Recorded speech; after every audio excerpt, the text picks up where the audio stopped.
Jesus, o Messias esperado. Lição 24. O Messias e a parábola do joio. Deixem que cresçam juntos até a colheita. E, no tempo da colheita, direi aos ceifeiros: ajuntem primeiro o joio e amarrem-no em feixes para ser queimado, mas recolham o trigo no meu celeiro. Mateus capítulo 13 e versículo 30. Leia os versículos 36 ao 43. Nesta parábola o Senhor Jesus vai ilustrar o julgamento entre o trigo, os justos, e o joio, os iníquos, que será feito por Deus no final dos tempos.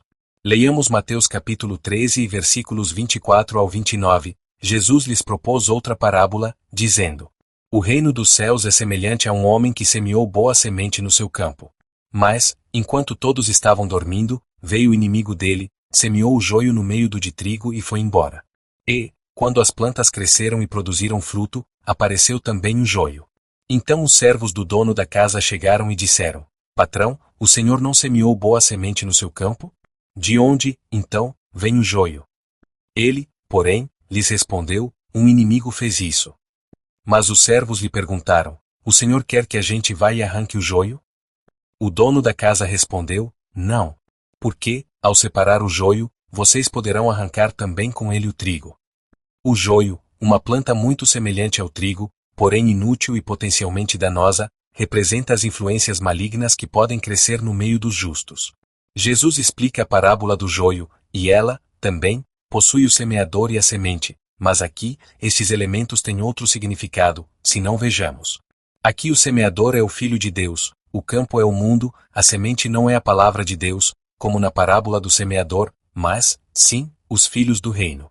O joio são os filhos do maligno e o inimigo que semeou o joio é o diabo. A colheita é o fim dos tempos e os ceifeiros são os anjos.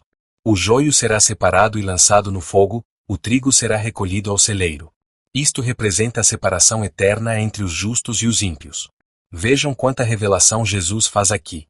Como de uma história tão comum e simples, Jesus pode extrair verdades tão sérias e profundas sobre a vida espiritual. Sim, os seus ensinamentos são muito graves. Ele revela aqui duas classes de pessoas no mundo, os filhos do reino e os filhos do maligno. Revela que no fim dos tempos trigo e joio serão separados e terão destinos diferentes, diferente do que as pessoas erroneamente dizem, que no final, todos irão para o mesmo lugar. Jesus revela que não serão os homens que farão essa separação, mas os seus anjos. Esta parábola revela, ainda, o quanto Deus é paciente, como ele tem esperado a conversão de mais vidas, para que não pereçam todos na fornalha acesa.